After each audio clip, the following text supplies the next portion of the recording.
Sean bienvenidos a nuestro tiempo de enseñanza. Es nuestro deseo que sus corazones sean animados, confrontados y fortalecidos por medio de la palabra de Dios. Recuerden tener Biblia y apuntes a la mano y sobre todo, corazones dispuestos a oír la voz de Dios. Y regresamos en este tiempo a Primera de Pedro, en el capítulo 3, los versículos 8 al 12. Para este tiempo vamos a estudiar solamente el versículo 8, pero no podemos desconocer el contexto de este pasaje. La meditación se llama Amando y Viviendo la Buena Vida. Y parecería el título de una conferencia de motivación. Pero vamos a entender por qué Pedro considera importante hablar a estos hermanos de cómo pueden llegar a amar la vida y ver buenos días. Vamos a leer los versículos que nos ocupan para este tiempo. Primera de Pedro 3, del 8 al 12. En conclusión, sed todos de un mismo sentir, compasivos, fraternales, misericordiosos, de espíritu humilde, no devolviendo mal por mal o insulto por insulto, sino más bien bendiciendo, porque fuisteis llamados con el propósito de heredar bendición. Pues el que quiere amar la vida y ver buenos días, refrene su lengua del mal y sus labios no hablen engaño. Apártese del mal y siga el bien. Busque la paz y sígala. Porque los ojos del Señor están sobre los justos y sus oídos atentos a sus oraciones. Pero el rostro del Señor está contra los que hacen mal. Y claramente el tema de este pasaje está ahí en el versículo 10. El que quiere amar la vida y ver buenos días. Es de suponer que todos queremos amar la vida y todos queremos ver buenos días. Casi todo el mundo me dice que tengas un buen día. Y se supone que todo el mundo quiere tener un buen día. Saludamos, buenos días, nos despedimos, que tengas un buen día. Todo el mundo quiere amar la vida, sacar lo mejor que pueda de la vida. Y supongo que este título, Amando y Viviendo la Buena Vida, nos llama la atención muchísimo hoy. Casi que es sorprendente que Pedro se ocupe de un tema así. Nuestra sociedad indudablemente está en búsqueda de vivir la buena vida, de disfrutarla, sacar lo mejor de la vida. Y eso para la mayoría significa perseguir objetos. En algunos casos se usan a las personas para la autogratificación. Entienden la vida a través de posesiones, coches, casas, dinero, vacaciones, sexo, drogas, alcohol, comida, entretenimiento, deportes, belleza física, etc. La triste realidad es que eso no es la buena vida. Que no necesariamente así es como llegan a amar a la vida y ver buenos días. La verdad es que eso solo ofrece momentos fugaces de placer, euforia, que trae afanes, un amor no duradero y ninguna bondad que satisfaga el corazón. Todos conocemos personas que quieren lo mejor de la vida. En la Biblia tenemos un ejemplo, tenemos a Salomón. Tenía una gran riqueza, casas, carros, caballos, mujeres, sexo, tierra, poder.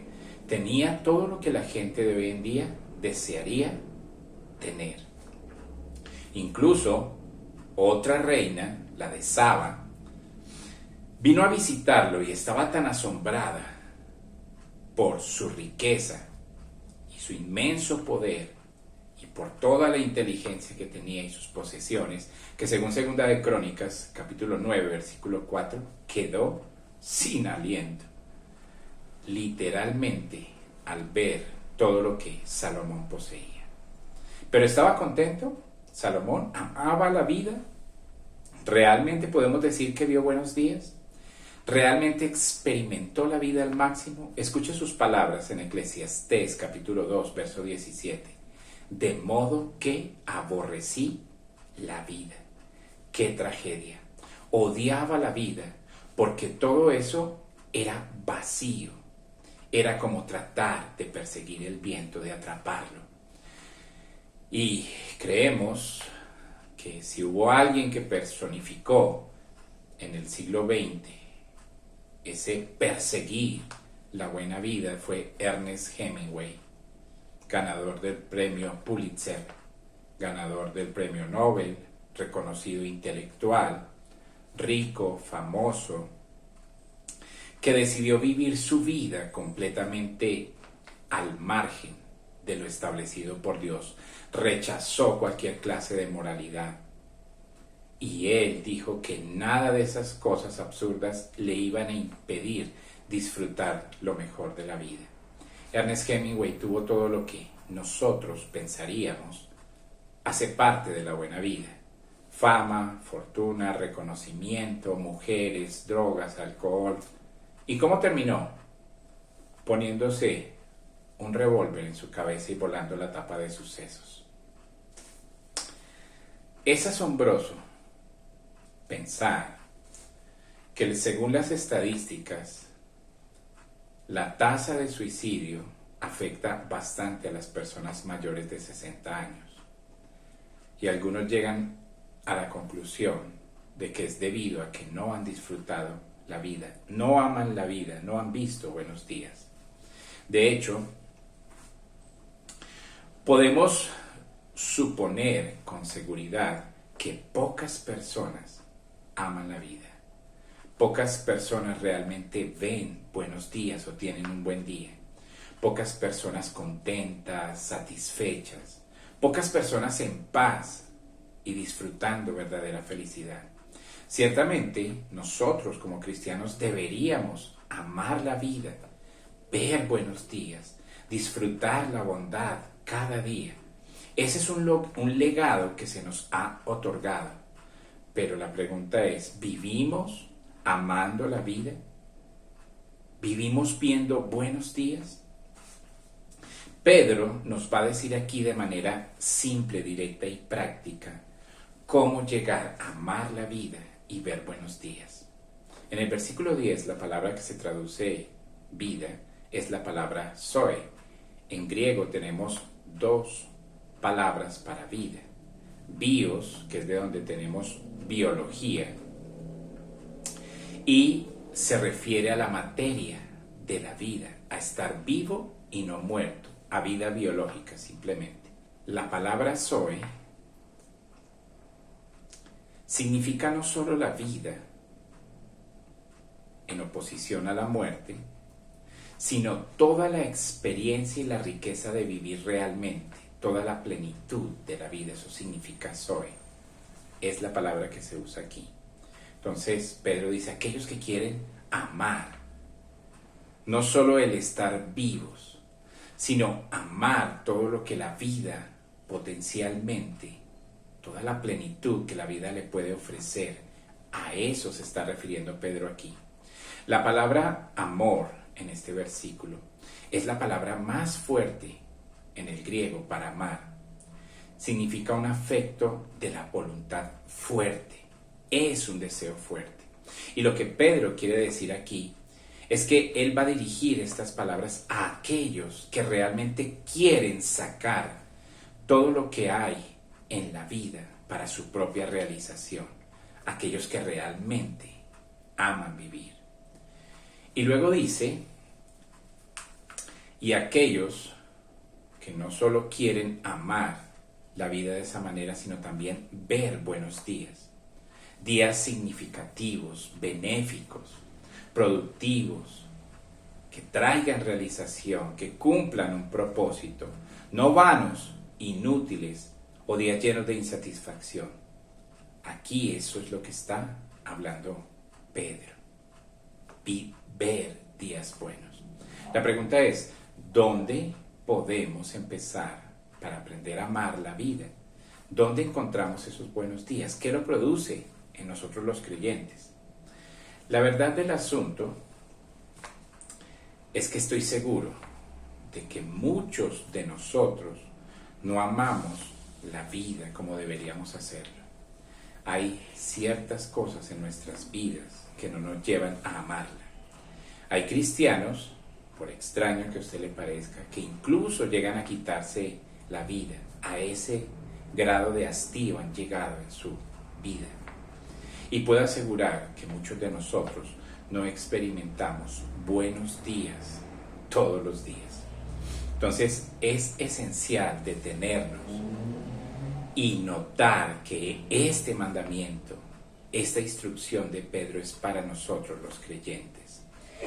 Eso es algo que debemos entender al interpretar este pasaje. Entender que Pedro aquí escribe a creyentes, que no todo el tiempo amamos la vida, que no todo el tiempo tenemos buenos días.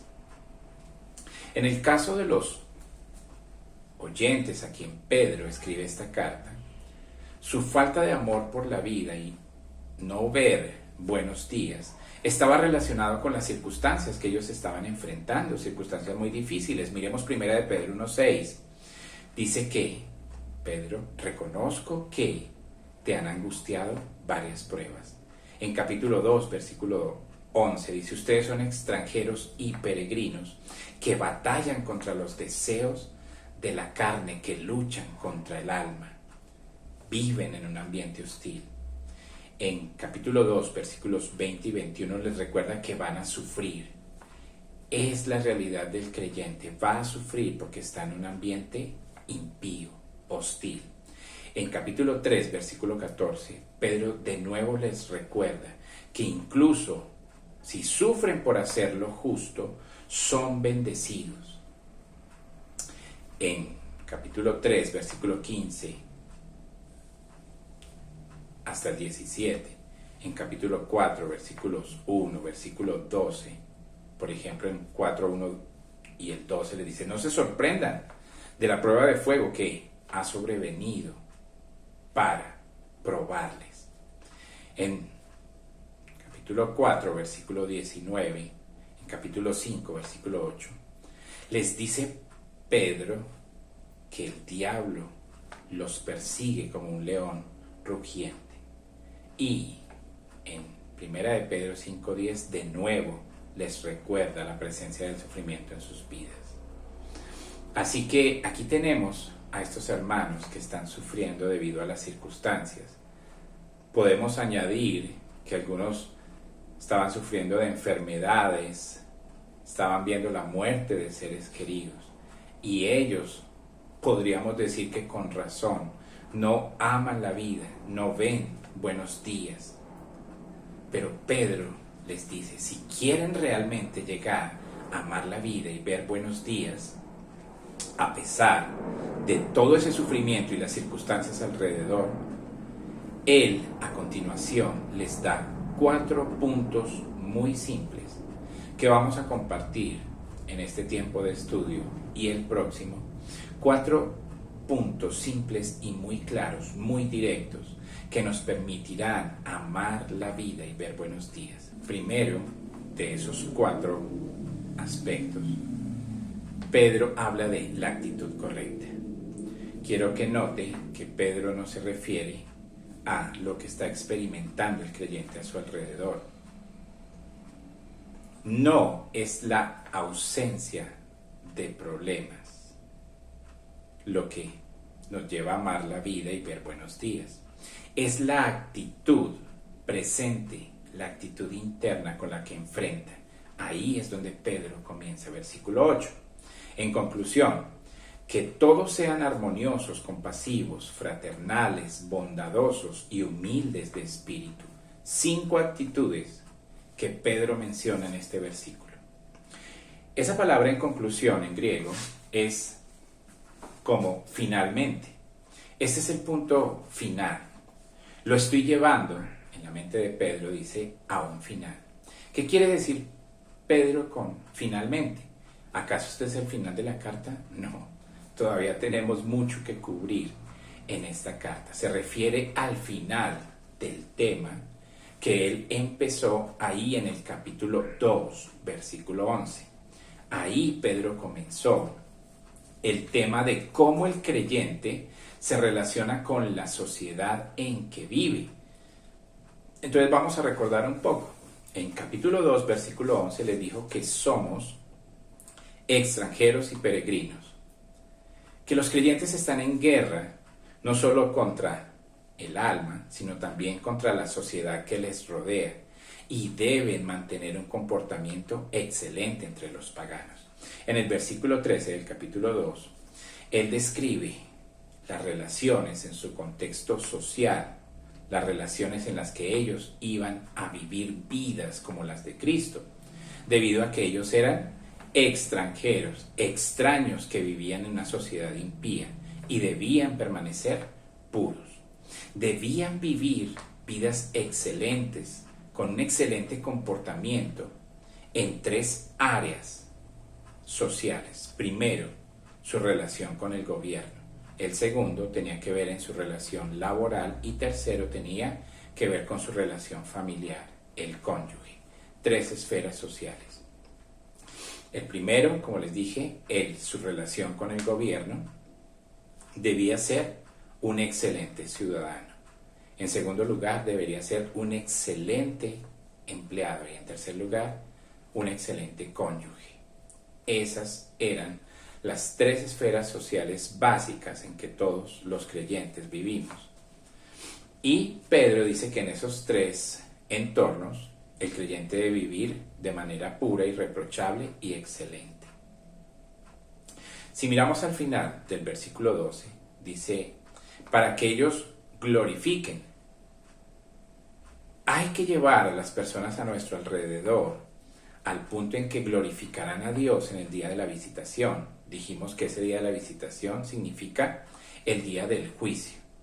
Y esas personas a nuestro alrededor en el día del juicio van a glorificar a Dios debido a que llegaron a ser redimidos y no enfrentan el juicio eterno. En otras palabras, el creyente debe vivir para llevar personas a Cristo. Eso es lo más importante, vivir evangelísticamente. Recuerde, él le dice a una esposa, y en capítulo 3, versículo 1, que su esposo incrédulo puede ser ganado para el Señor sin una palabra, debido a su comportamiento. Así que Pedro está estableciendo el hecho para los creyentes que tenemos la responsabilidad de vivir en un entorno que está esperando que nosotros vivamos vidas piadosas. Él ha dado directrices muy específicas en estos versículos y termina en el versículo 7 hablando de la responsabilidad del esposo creyente de vivir con su esposa incrédula de tal manera que la traiga a Cristo. Y ahora en el versículo 8 hace la conclusión, finaliza el tema, está concluyendo el tema de la conducta del creyente en un mundo impío. Y ahora viene una exhortación general. Él ha sido muy específico hablando al creyente como ciudadano, como empleado, como miembro de una familia, pero ahora él va a pasar de lo específico a lo general. Él dice, resumiendo, que todos ustedes, y esa palabra todos es clave para entender a quién dirige esto.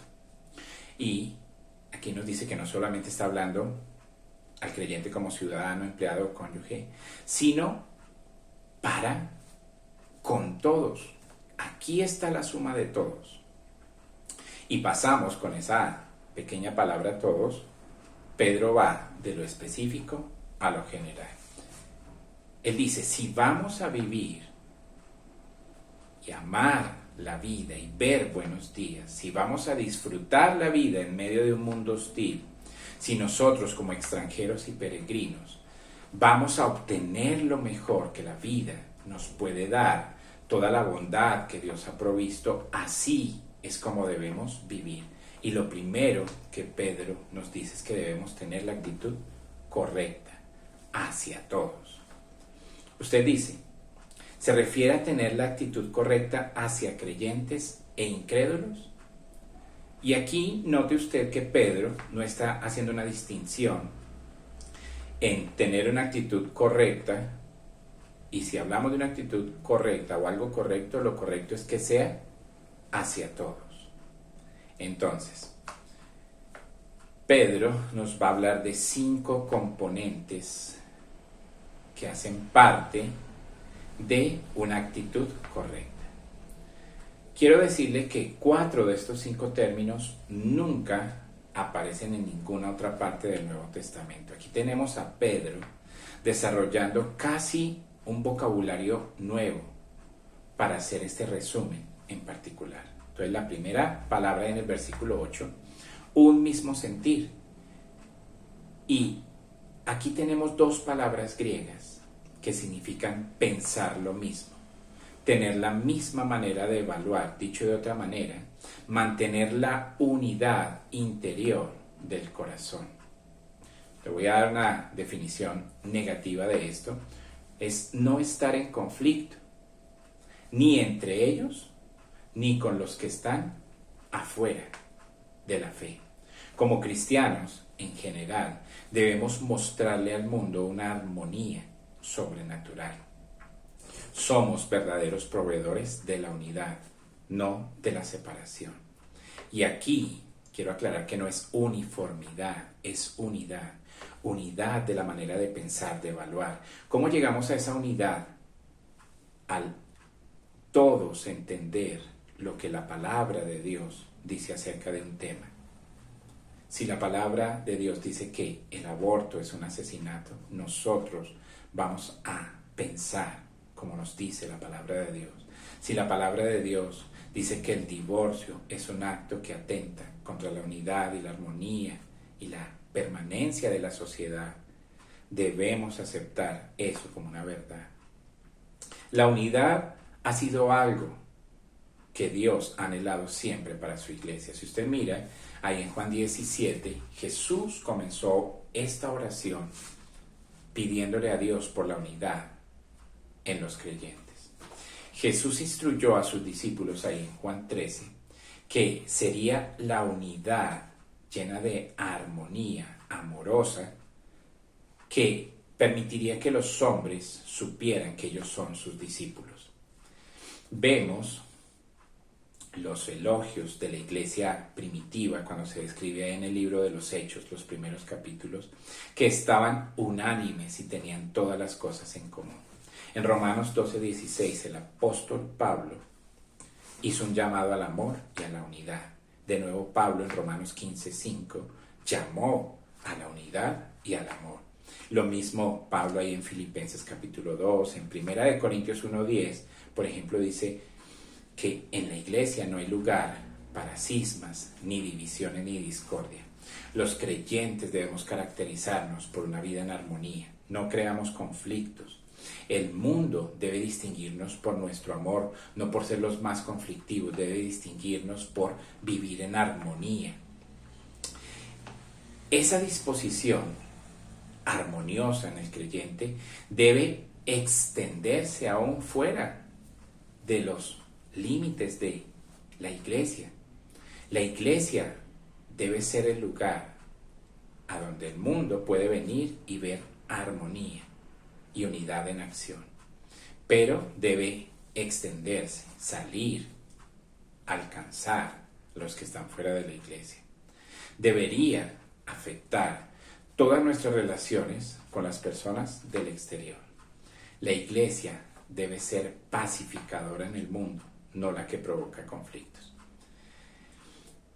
La segunda palabra es compasivo. Esta palabra literalmente significa sufrir con. Es de donde viene la palabra simpático. Eso quiere decir simpático, sufrir con. En pocas palabras, debemos estar dispuestos a compartir el sufrimiento de las personas a nuestro alrededor. Aún Dios espera que lo hagamos con los incrédulos. Deberíamos ser conocidos como personas comprensivas y sin embargo, ¿no le parece trágico la frecuencia con que iglesias van hacia atrás hasta llegar a convertirse en una subcultura que representa y define la indiferencia? Muchas críticas en redes sociales ha recibido la Iglesia de Cristo y la pregunta es, ¿dónde estaba la Iglesia de Cristo en esta pandemia? Repartiendo mercados y llevando consuelo a los que sufren. Deberíamos ser distinguidos como lo fue nuestro Salvador, quien fue sumo sacerdote compasivo, dice el escritor de Hebreos. Debemos ser conocidos no por nuestra indiferencia ante el mundo que sufre, no como los que critican al mundo, ni como aquellos que condenan a la gente, sino como aquellos que son sensibles al dolor de la gente, de los perdidos, sensibles a la ansiedad que enfrentan los perdidos, sensibles con un corazón tierno ante sus necesidades. Un escritor escribió lo siguiente: Moisés, el hombre más grande que Aarón, no fue llamado a ser sumo sacerdote. ¿Por qué? Debido a que él había crecido en el palacio. Nunca había sentido el látigo del capataz. Nunca fue expuesto a los hornos de ladrillos. No fue expuesto a la agonía, al dolor de tener los dedos en carne viva por un trabajo no valorado. Moisés no podía entender sus debilidades, pero Aarón sí podía hacerlo. Él estuvo en medio de esas situaciones. Uno puede llegar a sentir lástima cuando mira a la gente desde arriba, pero solo puede llegar a simpatizar cuando estamos al lado de ellas. Suponemos que dentro de la iglesia hay una realidad, y es que los creyentes de primera generación, los que se han convertido de su perdición, son quienes tienen mayor simpatía con los perdidos a su alrededor, porque los entienden. Mientras que los cristianos de segunda, tercera y cuarta generación terminan experimentando indiferencia hacia un mundo que en su mayoría no comprenden. Debemos ser comprensivos con sus ansiedades y cargas. Nosotros los creyentes no debemos iniciar revoluciones, no iniciamos disturbios, buscamos armonía y no condenamos o criticamos a las personas que luchan con los problemas de la vida como criaturas caídas, como pecadores esclavizados. Nos acercamos a ellos con simpatía y les damos la verdad. La tercera de estas 5 palabras, Pedro usa esta palabra fraternal. Debería realmente registrarse ahí como amor hermano, con un guión, amor de hermano. Se refiere a amor por las personas cercanas. Y este amor de hermano es el amor que demuestra un servicio desinteresado. No solo debemos ser modelos de armonía, ser los pacificadores del mundo, siempre trayendo paz, pero debemos ser reconocidos por nuestro amor entre nosotros. Eso debe empezar en la iglesia. Hemos sido salvos, note, dice Pedro ahí en 1 de Pedro 1:22, y esa salvación ha purificado nuestras almas para un amor sincero, un amor verdadero. Entonces, esto comienza con el amor entre nosotros como creyentes y se extiende más allá. A eso debemos apuntar. Amarnos entre nosotros es solo el comienzo. Y se nos recuerda una y otra vez, en la Biblia vemos que Dios ha derramado su amor al mundo. El versículo más famoso dice que Dios amó al mundo y dio a su Hijo. No hay que hacer mucho énfasis en este punto de la necesidad de amarnos unos a otros. Eso está por todas partes en la Escritura. Pero Pedro lo tiene en mente aquí y dice que eso hace parte de la actitud correcta que como creyentes debemos tener dentro de la asamblea. Y eso va a extenderse. Entonces, Somos los pacificadores, somos los simpatizantes, los que simpatizan, y somos hermanos amantes. Y el mundo debe notar eso. Luego, en cuarto lugar, usa esta palabra, bondadoso. Realmente es una palabra única. Significa compasivo. Significa tener un corazón tierno. Es la misma palabra que usa Pablo ahí en Efesios 4:32, donde dice, sed bondadosos, misericordiosos, perdonándoos unos a otros. Eso se refiere a el amor que se experimenta en los intestinos, se refiere al hígado, al riñón, toda esa área. Los hebreos y los griegos usaban esa palabra para hablar de sentimientos, para referirse al lugar del afecto, del amor, del sentimiento. La mayoría de nosotros experimentamos nuestras emociones ahí, en el vientre. Y por eso esa palabra llegó a representar ese amor profundo que viene de las entrañas. Esa palabra se parece mucho a la palabra comprensivo. Tiene la idea de adentrarse profundamente en ese amor, un tierno cariño. Se usa varias veces en el Nuevo Testamento para referirse a eso. Sin duda, ese sentimiento está en el corazón de Dios. Dios tuvo compasión, fue bondadoso, tierno y compasivo con los pecadores cuando estuvo entre nosotros en la persona de Cristo. De hecho, fue tan compasivo que frente a la tumba de Lázaro lloró al ver el dolor de sus hermanas y los judíos que estaban allí. La quinta es una sola palabra que aquí, al traducirse, se usan tres palabras para hacerlo. Humilde de espíritu. Realmente, como les dije, es una sola palabra, humilde. No significa nada más que eso. Manso, humilde. Y estoy seguro que esta llega a ser la palabra esencial, la característica esencial para tener una buena actitud. Es la más completa de todas las virtudes cristianas. Humildad, debemos ser humildes.